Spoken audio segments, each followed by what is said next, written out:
we are going to be bringing on our next guest. And I became aware of this book from one of my longtime customers that buys books from us.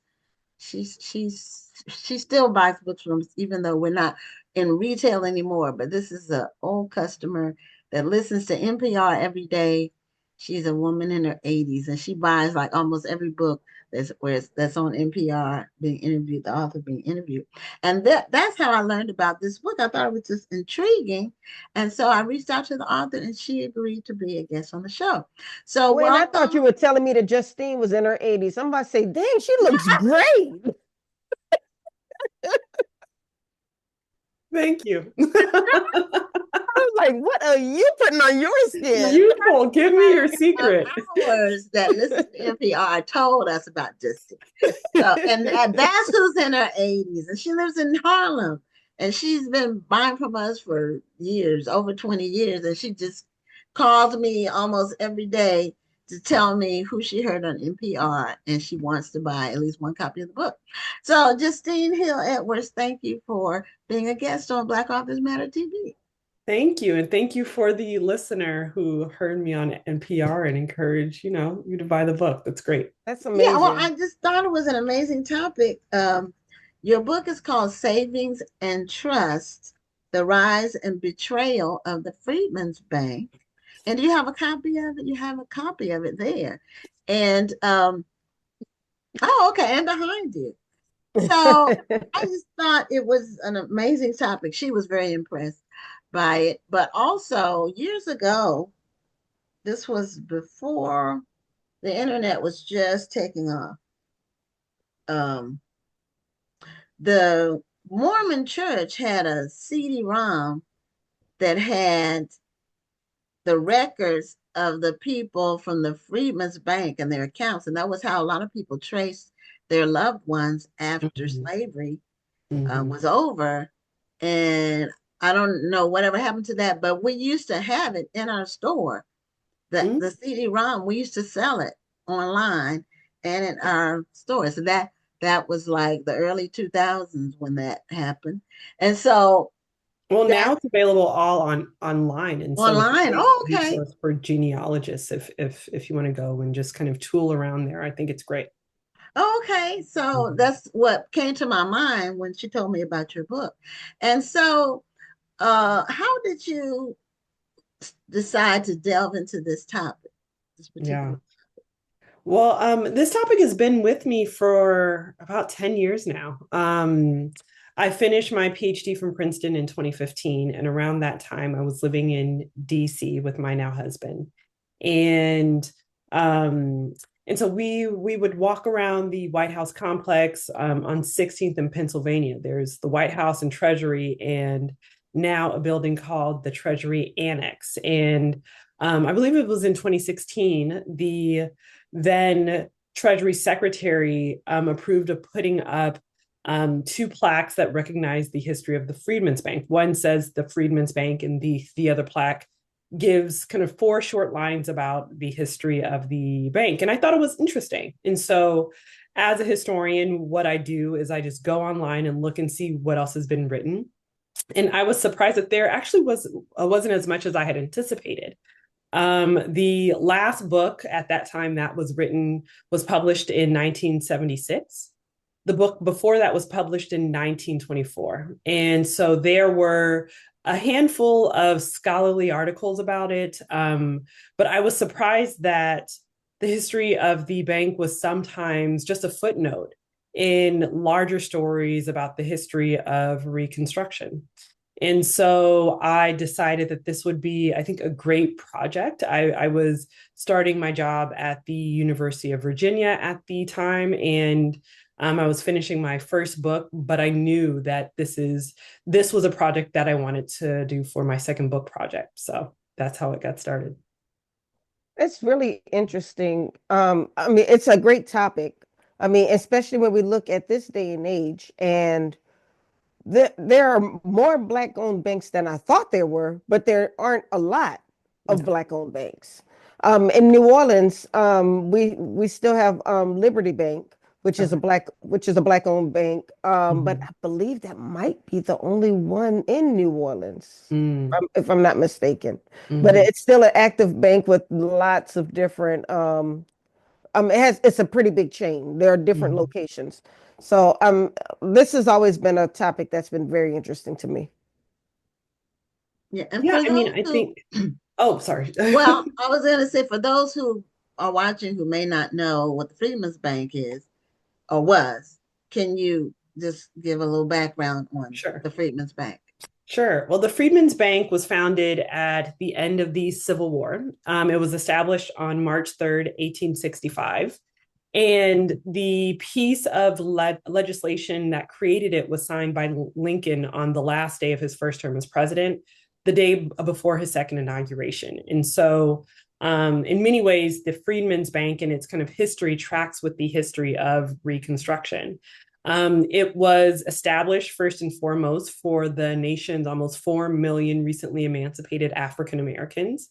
And it was established by a group of white Northern philanthropists and Hmm, bankers as a way to kind of help them help African Americans, most of whom lived in the former Confederate South. Their hmm. goal was to teach African Americans ideas of thrift, of savings, and to kind of give them the financial tools to make the transition from slavery to freedom. Now that's That's interesting. one side. That's one side of it. Okay. Okay.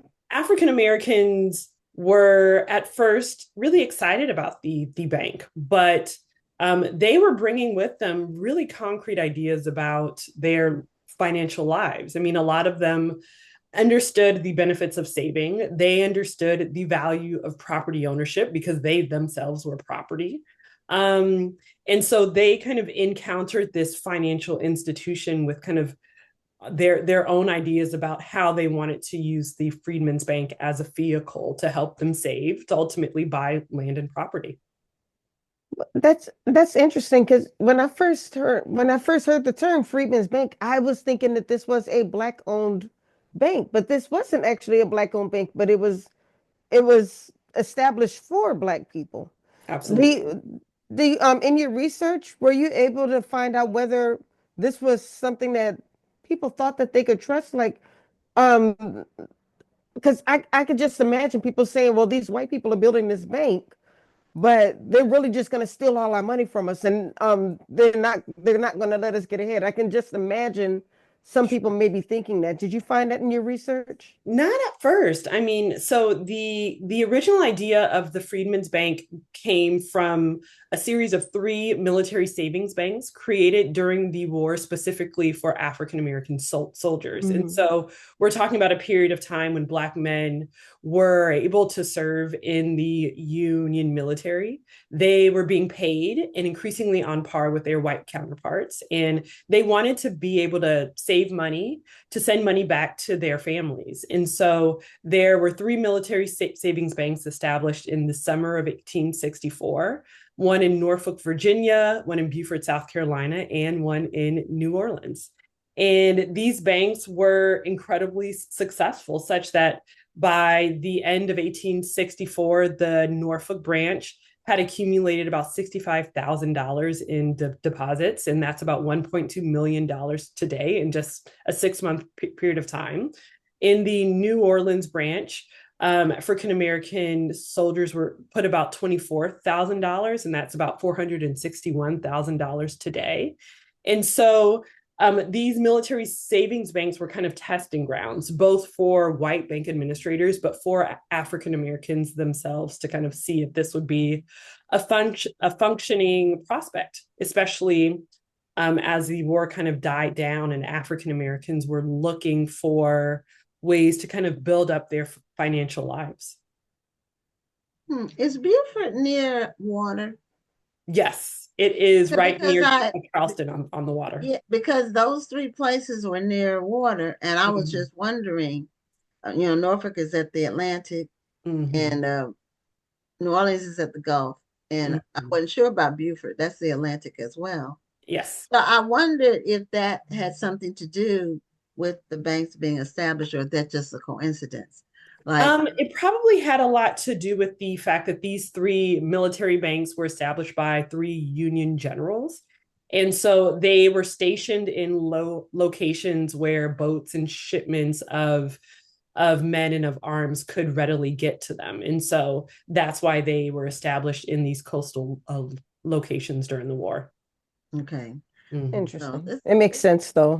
it does. And That's a good question. I hadn't actually thought too much about it, but yeah. Mm-hmm. well, I'm from Newport News, which is near Okay. Norfolk. So when you said Norfolk, then you said New Orleans, and so I said, okay, there's water, Mm-hmm. So Absolutely. that I wondered about Beaufort, and Mm-hmm. a lot of when you look at a lot of like Civil War movies and from that era, they talk a lot about the shipping aspect of Mm-hmm. the war in terms of shipping goods or Mm-hmm. shipping people, blockades, Yes. part of war strategy. So Mm-hmm. that was what made me think of it. Absolutely. So your title savings and trust, is that the name of a bank or was that like a metaphor for It Good could be question. a metaphor. Both. And so the official name of the Freedmen's Bank was the Freedmen's Savings and Trust Company, Hmm. but shortened the Freedmen's Bank. But the kind of relationship between the idea of savings and trust, I think, was incredibly important to understand African Americans' interaction with the bank, and especially this question of trust is one that runs through the book. Really, what I tried to do was interrogate the fluctuating relationship between African Americans and white bankers around this issue of trust. And I mean, hopefully readers will come away thinking about their own relationships with financial institutions and how much they trust banks with their money. I think we perhaps now have a more trustworthy relationship than our counterparts did in the 19th century. But I think that there's still a trust gap. I mean, the research plays this out, right? The FDIC, for example, the Treasury in recent years have come out with studies saying that African Americans are disproportionately, especially compared to their white counterparts, unbanked and underbanked. And why is that? One of the reasons is because of lack of trust that African American communities have in traditional white owned financial institutions. And so, kind of connecting that layer of distrust back to the rise and fall of the Freedmen's Bank, I think is an important connection to make. Yeah, I yeah. think that still happens. There's a lot of people who don't want to put their money in banks. Yeah, They'll put the money in the mattress or absolutely. Coffee in the can, wall behind a picture. And yes, underneath the mattress, buried in the inside, right. backyard. Yes. And Yeah. we laugh, No, but I've at the heard same, about people who bury money in the backyard yeah. in a can Well, of some kind of waterproof can, and then in plastic, just in case, you don't want to be robbed. It's mm, all kinds of factors involved. And absolutely. with the banking system, after the Great Depression, I believe was the FDIC Yes. started insuring banking when so Mm-hmm. many banks failed, then people have more trust in that if something happens with the bank itself, if it collapses, their savings or their money is insured up to it increased. It used to be 100,000, but it went. I think it went up after. I think it's Went up. 275 now. Yeah. Okay, yeah, I think it went up after 2008. I think that was when Mm-hmm. it went up Yeah. after the collapse of the real estate market or the system, Mm-hmm. whatever. There's always it goes up, and if it goes up too fast, it goes down Mm-hmm. really fast. Absolutely. Absolutely. That's what happens with the finances. So, what's something that about the Freedmen's Bank that you would like people to know that they may not know, or some people may not even know about it, but Mhm. also what ultimately happened with the Freedmen's Bank? Sure. Well, I think the data is really, really fascinating. So, one, African American depositors, and by the end of the bank's history, the vast majority, about 90% of the bank's depositors were Black. Um, they had put about $57 million collectively in the bank for a 9-year period. Um, and that equates to about $1.5 billion today. And so we are talking again, and I think it's worth saying about African Americans recently emancipated from slavery, putting tens of millions of dollars into this bank. And it was a demonstration of their preparedness for freedom, because there were lots of white Democrats who made the claim that African Americans were unprepared for the responsibilities of freedom. And at least financially, economically, I think the bank's short-term success showed that that was absolutely not true. Um, Another aspect of the bank that I think is fascinating is that it brings together, I think, a host of historical figures that rarely are in the same story. And so I talk a bit about Lincoln. I talk a bit about Grant. I talk a lot about Frederick Douglass because he was an early supporter of the bank. He and his sons were depositors, but he is the last president of the Freedmen's Bank. He becomes president in March of 1874, and the bank is forced to close by Congress in July of 1874. And interestingly enough, he would spend the rest of his life trying to kind of clean his reputation, because he was known as the president of the first, he's the first Black president, but the last president of the Freedmen's Bank when it failed. And so that's a fascinating story as well. But I think that there's so much to learn about African Americans' interaction with traditional banks and traditional finance, and actually how they were really successful financially in engaging with this institution where white bank administrators ultimately used their money, their life savings, and gambled with it at a time that was really risky, both for them, but importantly for African Americans.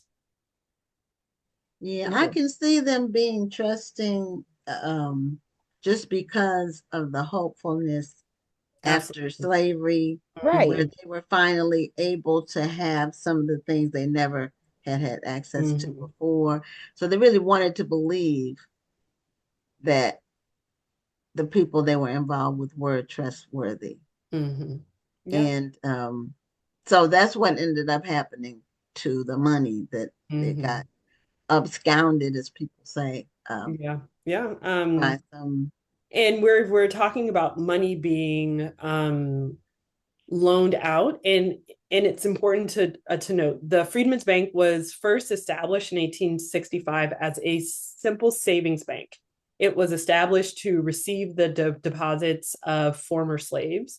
The bank's administrators were supposed to invest a third of the deposits in very low risk investments, and so government securities. Hmm. But it only Okay. took 2 years for white bank administrators to start taking loans from the bank. And the bank was not supposed to make loans. Congress mandated that the bank make loans. But the first loan was made in April of 1867. And the man who took the loan signed on to be the bank's actuary 2 weeks later. And the actuary is the person who was responsible for evaluating the investment portfolio of the bank. And so the corruption sets in pretty quickly. And they rally members of Congress to amend the bank's charter in 1870. And when that happens, the floodgates open, and about $3.5 million of loans went out to the business partners and friends of the bank's white trustees. So, if I'm hearing you correctly, and I really hope you correct me if I'm wrong, but it sounds like these free men, these free men of color, these Black men, were putting their money into this bank, but the people who were benefiting from the money that was going into the bank were white business owners. So they were making loans on money that was never even theirs. No. And important, not just Black men, but Black women were depositors as well, often opening bank accounts in their own names, which was actually novel at this period of time. But Mm. yes, the vast majority, the millions of dollars of money in loans, went to white politicians, white businessmen, white Wow. construction workers, white architects. And interestingly enough, a surprising majority of those men worked for the federal government, worked for DC, the Department of Public Works, worked for Howard University. And Mm. so they were on the board taking loans. They were making loans to their friends and colleagues, and about 95% of the loan volume went to whites in and around DC. And they probably ended up being more like grants because it sounds like they Essentially, weren't repaid. so by when the bank failed in July of 1874, 83% of the loans were in default, which Yeah. So meant these people never got their They money just back. they they just never took the paid money their money because it back. wasn't insured at And the time. so Congress attempted to set up a strategy for African American depositors to get their money back, but it took until 1909, and about 58% of the money was paid back. But that means, of course, that 42% of the money was never paid back. And Mm. African Americans really tried until the 1930s and 40s. They appealed to presidents, to attorneys generals, to comptrollers, to governors, asking, begging for the money in their descendants' accounts. And nothing happened. And no one was brought on criminal charges for plundering the Freedmen's Bank. Who was going to bring them up on criminal charges, though? I mean, it's a good question, right? Have to be an Yeah, attorney yeah, general yeah. and Well, there were a series of congressional inquiries, one in 1874 when the year that the bank failed, another one in 1876 actually from a Democratic congressman from Virginia. He was a Confederate general and a future leader of Virginia's KKK, and he Mm. organized a congressional hearing where he brought many of the bank's administrators to testify, but he didn't care about African Americans. He wanted to use the bank's failure to support his own political ambitions. Now, the final congressional inquiry began in 1879, and it was spearheaded by the first Black senator in the Senate, Blanche K. Bruce from Mississippi. And he knew that he wasn't going to be reelected, but he really wanted to make public as much as possible the malfeasance of the bank's administrators. And so that's on, I mean, you can read the congressional record, but no one was brought up on charges. mm, Well, can you show the cover one more time? There are people in the chat who want to know the name of the book once more. Savings and Trust. mhm. And there's The a rise and subhead. betrayal of the Freedmen's Bank. Yeah. Yes. I lost my question. Um, was thinking about just how horrible this whole thing was for the people who lost everything.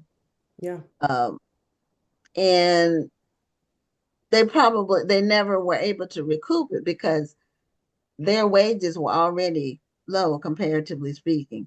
sure. So if they were able to squirrel away money to save like that, then that was uh, them being frugal, being Mm-hmm. wise with their money, Mm-hmm. and to just basically vanish into thin air. Yeah, That's a horrible thing. yeah. Now I remember my question. What did you use like for your research? Mm. What different materials were you able to access to put the book together? Sure. Well, luckily, a lot of these records are available online. And I got to be honest, I'm a little nervous about future historians and scholars who want to do this work because a lot of the sources are in the National Archives. But you can go online and read the journals of the board of trustees of the bank. You can go on Ancestry and look up depositor records. And so, I mean, it is a great source for genealogists who want to trace family members, because many times the depositor records will say where the person was enslaved if they were a slave during the period of slavery. Family members, wives, husbands, children, grandparents, and so it is a great kind of source for that. But a lot of this research is online, and you can go to the National Archives in College Park, Maryland, and look at letters that African Americans were sending in the 1930s and 40s, kind of begging for money in their descendants' accounts. And so these records are available online, but I did have a wonderful group of research assistants that really helped me put this story together. Yeah, it sounds like it was a lot of work. So it's good that you had research assistants. Thank God for them. Yeah, You're it sounds amazing, like a guys. lot of I love you. details. Um, and there's the senator that you mentioned. There was a book because I read the book, but I'm trying to think of the title. It was called The Mm. Senator and something. It was by Lawrence Graham. I think he passed away a couple of years ago. He also wrote Our Kind of People. Yes. I have read He that. wrote Yes. the book about the senator, and it was Mhm. that I'm pretty sure it was that senator. Blanche Bruce. Yes. Mhm. So that was a very fascinating book. I read that He's a one. fascinating guy. Yeah. An amazing story. Born enslaved in Virginia and kind of rises and ascends to the Senate at a time when he was really one of two. So, Well, Yeah, right after during Reconstruction or right mhm. after Reconstruction, we did have people in Congress and the Senate, Yes, and I think that we have a governor somewhere. But then everything Louisiana. changed. The rules, the laws changed. Well, people didn't like it, and so Yeah. they changed the rules, so we didn't have them anymore for a while until we had them again starting in the 60s. So there was a hmm period where we didn't have the With representation well, Edward Brooke in Massachusetts was the next one, and it took a long a time. He was century. in the 70s, wasn't he? Yeah. Yeah. Mhm. well, Jantra, I hope I'm saying your name correctly. Jantra Morris. She said that this true story needs to become a movie.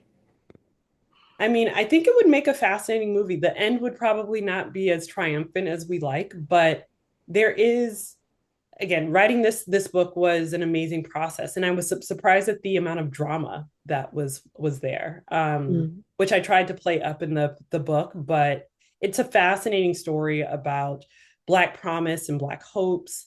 But unfortunately, African Americans were at the mercy of whites, both Republicans and Democrats, who were not as dedicated to the idea of financial freedom as African Americans were. Yeah. Not Yeah. every story has a happy ending. I mean, it's just, if Yeah. it's factual, it's Mm-hmm. factual. Mm-hmm. And the Right. movie, I saw that movie, I think it's called The Bankers. Yeah, Yes, that's what I saw I was that trying too. to think of that movie and I could Mm-hmm. not think of it. So thank you, Gwen. Mm-hmm. Yes. It was a good movie, even though it didn't end the way I wanted it to end, but it was really, really good. It's worth watching if you all haven't seen it It is before. pretty good. Mm-hmm. So anyway, Justine, thank you so much for being a guest on the show. This has been a Thank you for fascinating having me. discussion. And thank you for all the research that you for putting this project together to inform people about this specific thing. You Thank you know, so you much. Yes. you you focused in and narrowed in on one specific thing and provided all the details about that one thing. And that's important. So I appreciate that.